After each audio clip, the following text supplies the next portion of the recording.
اتهموه ان هو ضرب ضابط، في الوقت نفسه الالاف من عساكر الامن المركزي والضباط بيسحلوا الناس. صدر حكم ضد احمد دومة بالحبس 6 شهور مع ايقاف التنفيذ. بعد كده حصل استئناف وخد 3 شهور مع النفاذ، واحنا جايين النهارده عشان نطالب بالافراج عن احمد دومة، واقفين قدام مكتب النائب العام لان هو اكتر واحد عندنا ثقه فيه في البلد دي. احمد دومة مش هنسيبك، احمد دومة مش هنسيبك.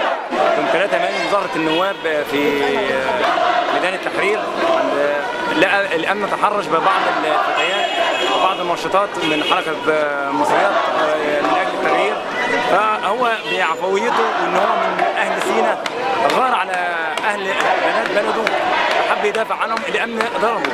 اين نواب مجلس الشعب اللي كان احمد دومة يشترك معهم في المسيره؟ المفروض يجوا يشاركونا هذا الاعتصام.